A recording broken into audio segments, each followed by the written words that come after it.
Beautiful morning to all. How are you children? I hope you all are safe.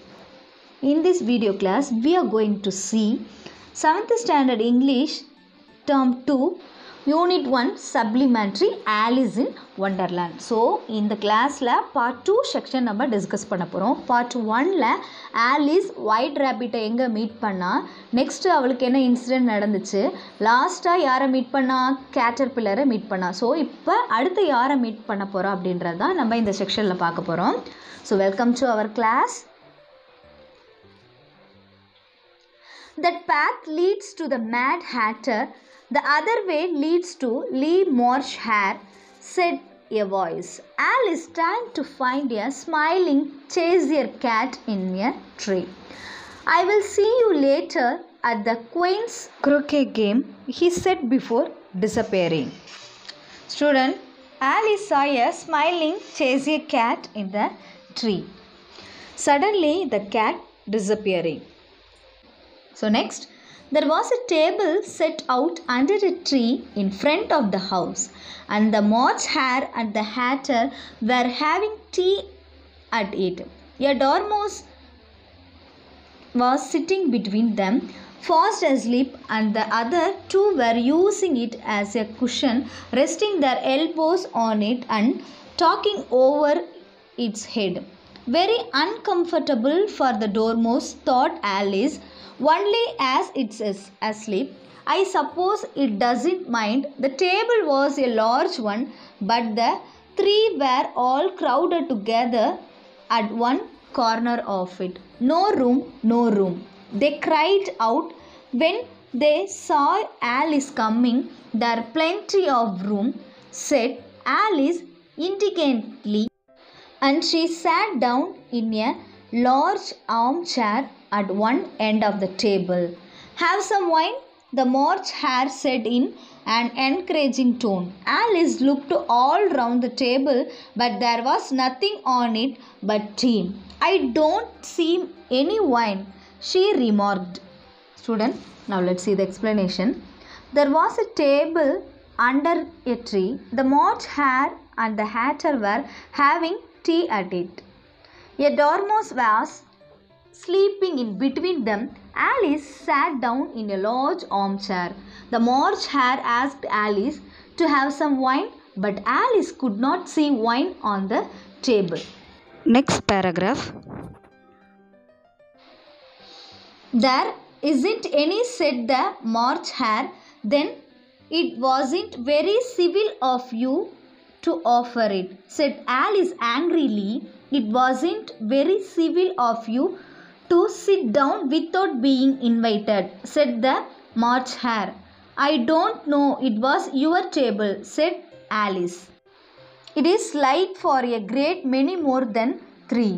You may stay if you answer my riddle, shouted the Mad Hatter.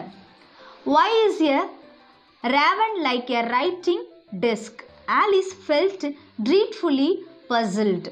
The Hatter's riddle seemed to have no sort of meaning in it, and yet it was certainly English. I don't quite understand you, she said, as politely as she could. Have you guessed the riddle yet? The Hatter said. No, I give up, Alice replied. What's the answer? I haven't the slightest idea, said the Hatter. Nor I, said the March Hare. Alice sighed wearily. I think you might do something better with the time, she said. Then waste it in asking riddles that have no answers. And she continued her walk. Children, now see the explanation. Alice was angry. She said that it was not a civil behavior. Civil means polite. The March Hare said that it was not civil of Alice to sit down without being invited.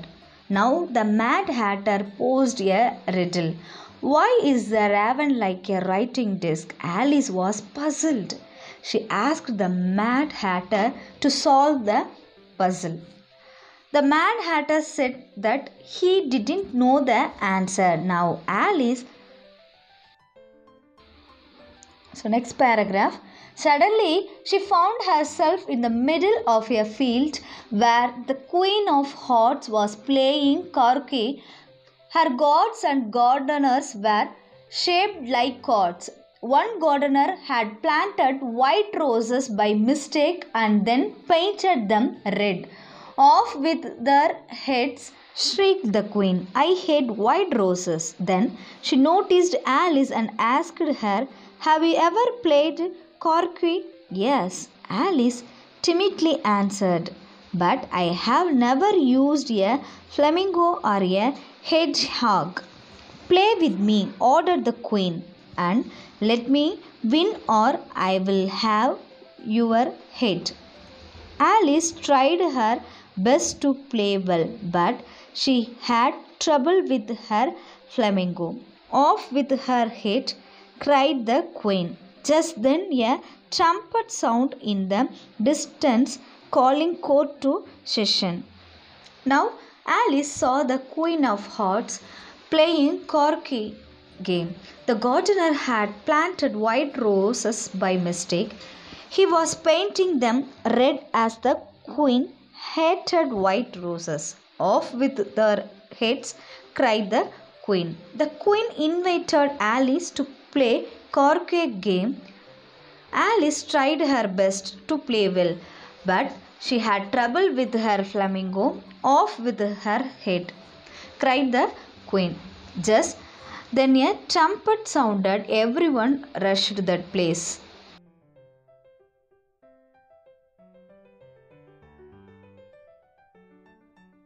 Students, now let's see the next paragraph.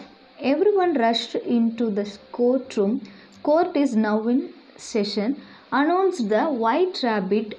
Will Alice please come to the stand? Alice took the stand and looked at the jury box, where the March Hare and the Mad Hatter were making noise.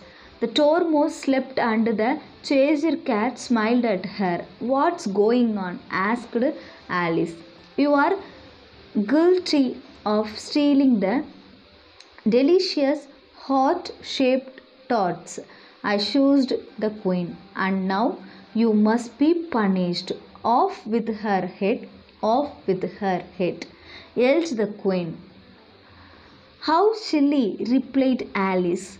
I did not have the slightest idea what you were talking about. I was only playing croquet.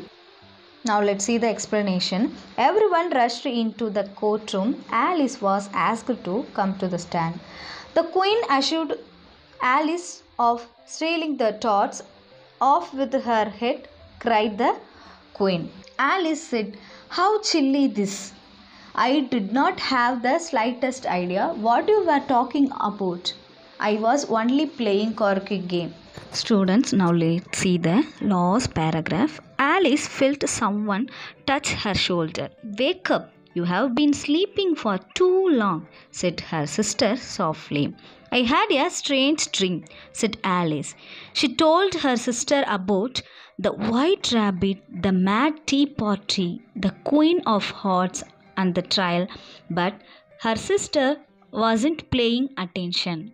You are reading again, mumbled Alice. As she stretched, Alice saw a little white rabbit with pink eyes scurry behind a tree. Now let's see the explanation. Alice felt someone touch her shoulder. It was her sister. She asked Alice to wake up as she had slept for too long. Now Alice realized that she had a strange dream. Okay students, I hope you all are enjoy this topic, Alice in Wonderland part 2. Thank you all and be safe. We will see the another topic.